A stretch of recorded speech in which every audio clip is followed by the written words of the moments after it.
Want to make your house feel like a home? Do you love decor, design, but don't know where to start? I'm Kasie Savage, and this is The Nest, your destination for all things home, decor, and lifestyle with a local twist. We've got your neighborhood experts that know how to keep it real, easy, affordable, current, and creative. So cozy up, grab a drink, and get comfy, because today we've got the experts, the certified professionals, all the tips, tricks, shopping picks, and advice you need to create your best nest.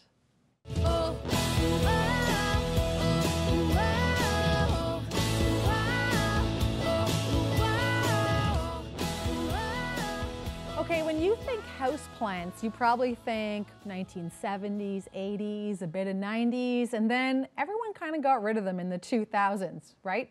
Or if you still have them, guess what? Good news. You're totally back on trend and in style as we bring greenery into our homes. We have professional home stager Elise Volpe here to give us the tips and tricks on how to get that greenery back indoors. Elise, it's so good to have you here. Thank you for having me. Okay, so when we're talking about houseplants, so many of us kind of, shoved them out the front door in the early 2000s. Yeah, we didn't use them back in the early 2000s at all. You didn't see them around. Yeah. So what happened? Now they're back in style? Yep, they're back in style, and it's a really easy and affordable way to bring life, texture, and color into your home. Well, I know that for 2017, Pantone Color of the Year was greenery.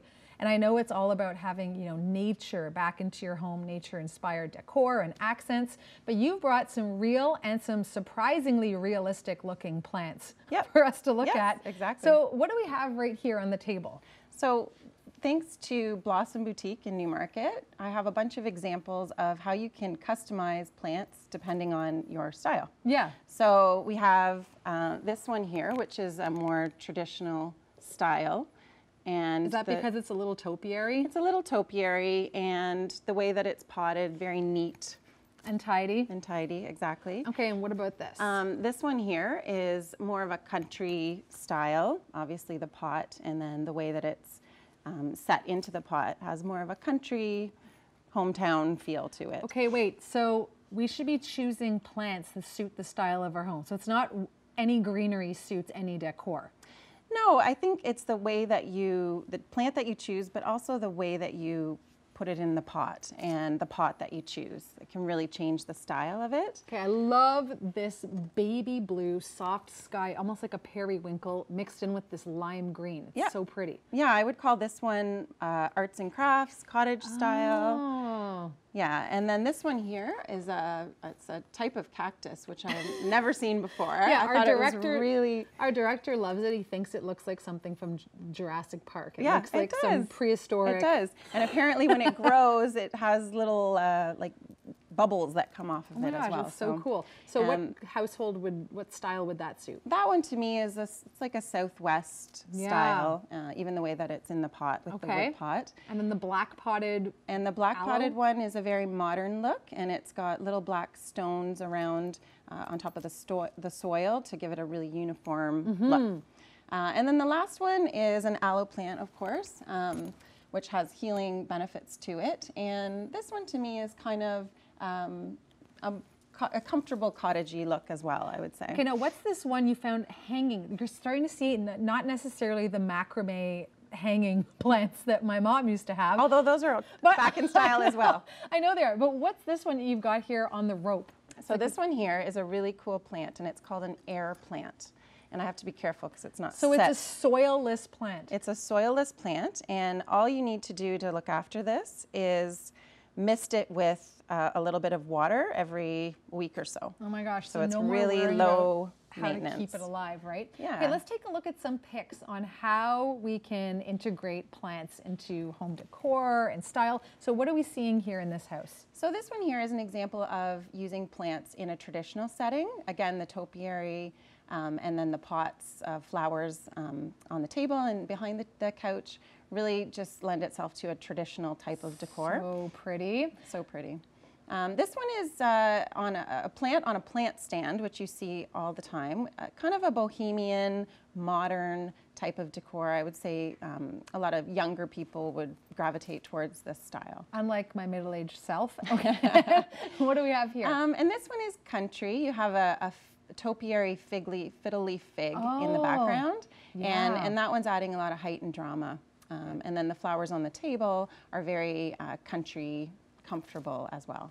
Okay, now here we're seeing something that's totally different. Yeah, there's a lot of drama in this one. It's what I would call eclectic decor, and this person has paired all different heights and styles of plants. Big plants. Yeah, for a really nice amount of drama. And then this one is a modern setting. So you can see the plants are very sculptural, just like all the furniture. So I think scale is probably important too. Here you're seeing some that you can use as wall art. You said hanging plants. I guess these are the air plants that you just have to mist, which is awesome, right? Yes, so this is an example of plants used as wall art, and I have something here which Blossom lent to me as well. So is this for an example in terms of if you're using an air plant, you're going to hang it up on the wall? Exactly. You can fill this with anything. It can be, you can change it with the season, you can put the air plants in here, and it's just another example of how to use plants on the wall if you have an empty wall space. And I'm guessing that scale is really key because something like this, tabletop, makes sense. This sitting on the floor, not making too much sense. Exactly, Okay. exactly. Well, Elise, thank you so much. I know you're sticking around for our Ask a Pro segment at the end of the show, so don't go anywhere. Keep all this beautiful greenery. Okay. And coming up next, we have David Butler. He's here talking custom homes, so stay with us.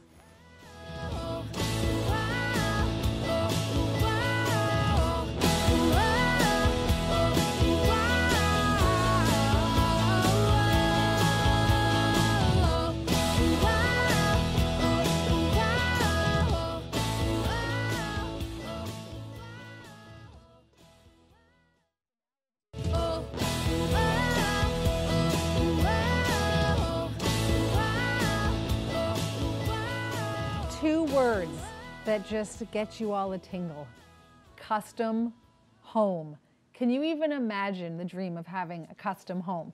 Here to make that dream a little bit more of a reality for you by breaking it all down is David Butler of Allaire Homes, Aurora and Newmarket. So good to have you here. We know that you're a pro. Every week you're on the show giving us all sorts of tips and tidbits and advice, but truly custom homes is where it all begins with you guys, right? Yeah, yeah. So what's it all about when we talk about the process of creating a custom home? Yeah. What's step one? Step one is, I think, starts with the client is understanding your needs versus wants. And then the theme of the home. What is it that's driving you to want a custom home versus, say, an existing home or a subdivision home? Creating that list. And then the next step is then starting into the design element and starting to build your team. I know you guys are really, truly almost like a turnkey operation. Show up at your doorstep, share your dreams, and you have a whole crew of people and subcontractors that can get the job done. But where do you put your custom home? Step one, where are you building this home? Yeah, location is always the most important. You want to understand the location, amenities to schools and that for your kids and whatnot, and then even market conditions. If you're going to go into, say, an older area where there's a lot of small homes, and then you're going to go in and build this great big custom home, if you have to resale, are you going to get the valuation that you need and want? So another thing to consider. Well, I think all of us see in our own communities those beautiful old mature neighborhoods that maybe have wartime small bungalows on them, and then next door is this enormous, and you see that a lot in downtown Toronto as well, these enormous custom homes that are literally casting a shadow down upon these little tiny homes. So custom homes certainly are becoming more and more popular. Absolutely. There's, I think in all areas, certainly throughout the GTA and even more into the rural areas, you're starting to see a lot of custom homes, or the other term a lot of people use is a tear down. They're buying an existing lot with your small home that may be very charming, or it hasn't been changed since the 70s, and to update it it's a lot simpler just to take it down and So start tear over. it down. Yeah. Let's talk bottom line, since I know that was my number one question. I said, how much does a custom home cost? So low end, I know it can go up to any price range, but what would we be talking about if we have an existing lot and we want to build a custom home? What would we be starting at? Yeah, and that's a tricky question because there's a lot of elements in a custom home that can greatly change the cost. But what I see at the low end, say you're probably starting $750,000, and then it can just keep going up to 1, 2, and 10 million, and so on. But you know, we see the majority of them in kind of that $1 million sort of price range, Which, plus or minus. with today's real estate market, actually sounds like a hot deal. Yes. Okay, yes. so let's take a look at some pictures that you brought, because you talked about step one. You need to find a place to put the home. So what Yeah. are we looking at here? Well, here's a project that we're just starting now. This is a vacant lot. We've done a lot of the design process, surveying, and we are going to be clearing that lot shortly and surveying for the foundation and excavation. And then step two, I'm guessing, is a plan. Yeah, you're starting to build your team now. You want to have a good architect and getting some help with the design, the interior. Picking all those interior and exterior finishes are critical. So I think it goes without saying, custom home, this is not a, let me get out the old graph paper and pencil and draw this for myself. Yeah, no, you're going to need professionals for sure. Professional drawings. And there yeah. you are, unfurling what looks like a professional drawing. Otherwise, we see Dave over on the left there, that he, Yeah. you know, you might be looking at some sketches he's drawn, but I have a funny feeling these are professional drawings that you're looking at. Yeah, these are stamped drawings that we submit for permit, your construction drawings, and they also contain a lot of the design elements, floor layouts, elevation shots, whether you're doing stone, stucco, siding, etc. And who has the final stamp of approval on these? Is it the municipality? Who do you have to run these by? Yeah, it's typically to the town, the municipality. You're submitting that with all your other supporting documents and your permit, and you're getting approval. Okay, here's a gorgeous lot, lakefront, and possibilities wide open. So what did you do here? Yeah, this one was a tricky one. It's an existing small cottage that burned down, and we rebuilt a new custom home. But there was existing rock there that we had to dynamite out to create the level. So this is just after the footings are in there. And now this is after the foundation is in. And this is an interesting one. This is an ICF foundation. Oh, what's now that? It's an insulated concrete form. So it's a different, instead of putting the forms on and pouring the concrete, pulling the forms off. Oh, wow. The forms are styrofoam, and they act to contain the concrete and also different types of insulation characteristics. And then here, da da da da, drum roll. You were saying that this is actually your approach from the road, but it's the back of the house. Yeah, it's what you would call, this is actually the back of the house, and we've got some other pictures we'll show you in a minute of the front side that are just beautiful. Okay, I'm glad we had that little bit of a teaser, because what we're going to do is we're going to put up on the Nest with Kasie Savage Facebook page more pictures of that gorgeous home. You don't go anywhere. We have Jackie Kovacs coming up, editor of York Life magazine. She's got her Love It list, and that's coming up in just a sec.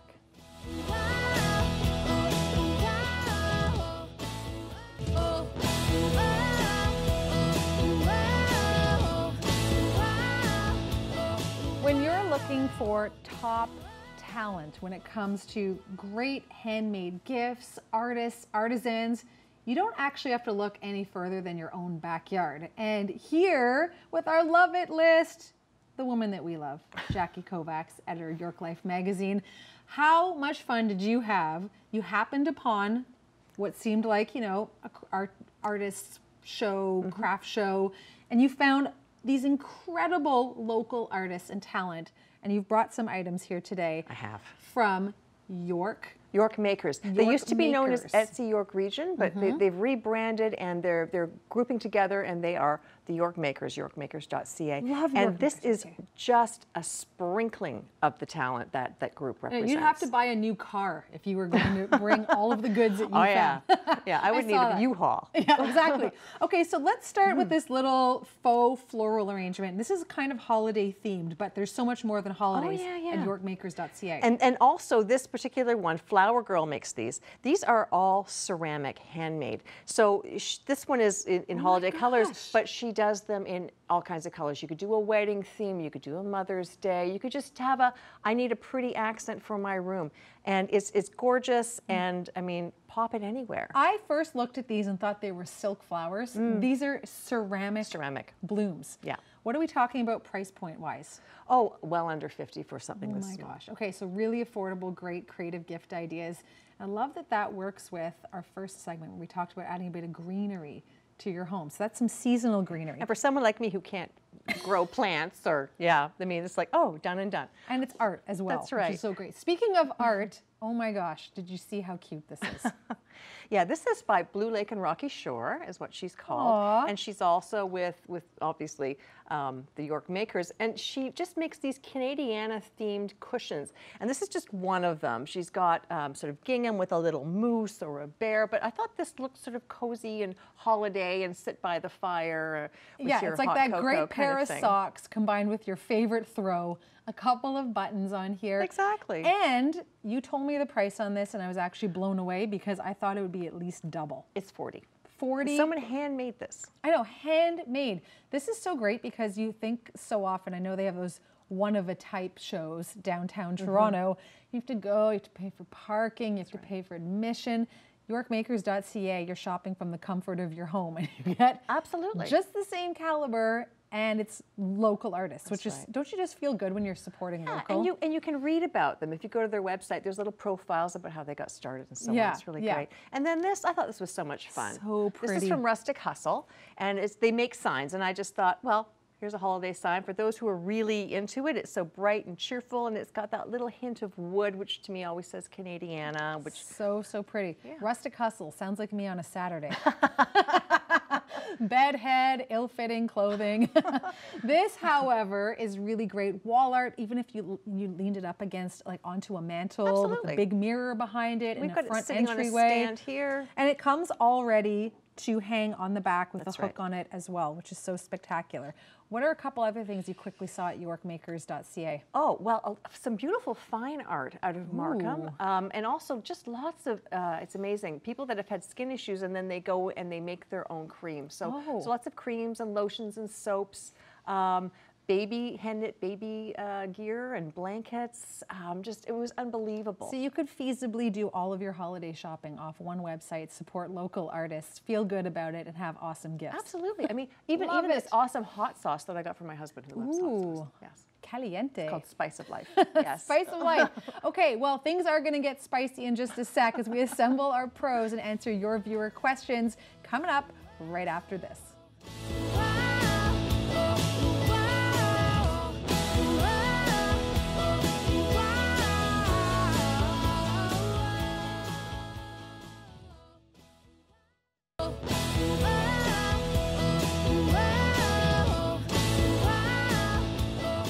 Welcome back to The Nest. You know, this segment is always a ton of fun because we take your viewer photos, your questions about a room, maybe you're looking for an update, just some tips, and we put that question to our panel of pros that we had on the show today. So we've got home stager, Elise Volpe, custom home builder, this is always exciting, no large screen TVs in this room, David Butler, and then we have Jackie Kovacs, editor, York Life magazine here as well. So today our question to you guys comes from Norma in Barrie, who she has a living room quandary because this is the first room, and so many of us are in the exact same boat, that although it's the first room you see when you walk into the house, it tends to be the last room you ever think about decorating because you put all your emphasis, time, and money usually into kitchen, your family room, and where you spend the most amount of time. So this is Norma's living room. You walk right in and you see it. Cute cat Norma has right there. And she's looking for some tips, some advice, how to update the space, any decor ideas and suggestions. So Elise, you look at this space. I've been in Elise's home. It is to die for gorgeous. So I can't wait to see. You've got a very different aesthetic for your own home. It's a little more modern and contemporary, right? Yep, I would say so. What would you say when you're looking at Norma's home? What are your first suggestions? So the first thing I would say is I would love to just see a little bit more color in there. And I think you could achieve that pretty quickly and easily through some new throw pillows and maybe even a throw to accent your favorite color that you sort of even might have around the house lying So around. I like that you just said your favorite color. So it's not about what's on trend. In your mind, it's about what you actually can live with and you love. I think it's always about trying to express your personal style, for sure. Yeah, yeah. So it's true. When you walk in the door, what does this say about Norma, right? When you look at a room like this. Exactly. So you're saying more color, a little bit more personality. Exactly. With accents. That would be my first quick fix. Okay, David, what about you? And I love asking you because you have a totally different perspective. You're thinking, get out the wood and the saw and what can we do here? Yeah, I think you could maybe change the color of the flooring would be a neat thing.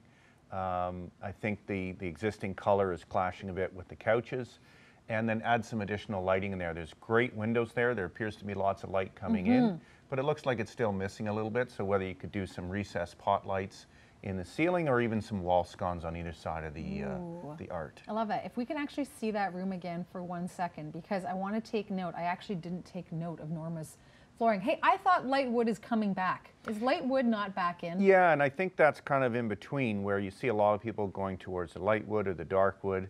That's kind of that. It looks a bit like that honey oak that a lot of people are starting to get away from. Also, you can just see the handrail for the stairs again. A lot of people getting away from that honey oak. So if you went with the light wood or the dark wood and kind of that wide plank, whether it's rustic or a trimmer finish, depends. But I think that floor color is clashing a bit with the couches. Or maybe a monstrous area rug. Yeah, yeah, with some pattern, sure. Okay, Jackie, what about you? You look at this room and what first pops into your head? Definitely very bland. Like you were saying, throw cushions are one thing. Maybe that one armchair, if you went for a vibrant blue or a pop of green, that would be or a pattern. And with the picture, maybe thinking of more of a gallery wall where there's some interest there. Yes. You know, a grouping Yeah, instead of just the one. Yeah. Hey, what's your take, Elise, when we're talking about pattern and furniture? I feel like in the past I've invested in great pieces of furniture that had a pattern on them, and then 5 years later I regret that I invested in a piece of furniture with a pattern because I wish I'd gone more neutral. Yeah. So what's your take on that? Well, I think if you do a pattern on a chair, then that is less of an investment and an easier change up if you get tired of it. But I would say just go for it because it's, again, an expression of your personality in the space. And it's not that expensive to change it out in 5 years if you have to. Yeah, so it's always better to add your pops of interest on the lower cost, lower ticket items. David recommends redoing the entire floor. If that's not an option, okay. First of all, that's not a DIY, is it? Sounds scary. That's a little borderline. Yeah, it depends. If you're a handy guy, I think you could. Or gal. Yep. Correct. Thank you. Yeah. I'm not saying I am, but I'm just throwing it out there. Yeah. Otherwise, what are your options? Hiring a professional? You want to hire a professional flooring guy, understand the product you're putting in there, making sure it's a good quality product, whether it's a hardwood or an engineered hardwood.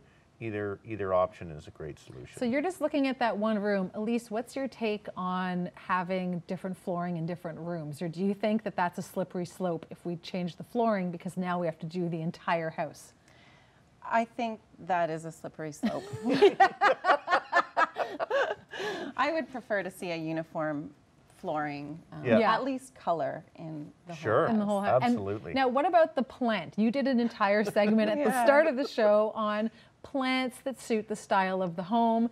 Norma seems to have an artificial or silk plant that's next to her chair. What would you do? What would you change up plant-wise? So I think that's a great opportunity to add some style to that room I would probably remove that plant. It's kind of actually blocking the light from coming in in front of that window. So maybe this style's a little more traditional. Maybe you do that topiary tree that we saw earlier in the segment. Just one, or just, and you say away from the window? Yeah, I would maybe switch it up and put it in the corner where the lamp is, and push the table over a little bit. You could also include some greenery on the coffee table too, for a little bit of life and vibrancy. Tie it all in, bring it all together. And Jackie, what do you think about the idea of plants in rooms? You've been very mum on the subject. Well, because I can't grow anything, but I admire those who do and can. Yeah, I think those are great ideas. And I was also thinking about what you said about the area rug as a kind of solution to the floor kind of clashing. That'd be an easy fix for her as well. Yeah, nice. When in doubt, cover it up. If you can't see it, it's not there. I live that way. Thank you guys so much. Always appreciate your tips and tidbits, and I hope you do too. I hope you learned something new today. Maybe you feel inspired to go out to your favorite local shop and pick up some incredible greenery to add to the home, or maybe it's yorkmakers.ca and you're going to shop some great gift ideas there. And you know what? Maybe you've had it with your house and you just want to start from scratch, and you're going to call Hilaire Homes and get that custom home built. Until next week, don't forget to visit our Facebook page, The Nest with Kasie Savage. Share your tips, photos, pics, lots of opinions on that Facebook page. We love sharing all sorts of design tips.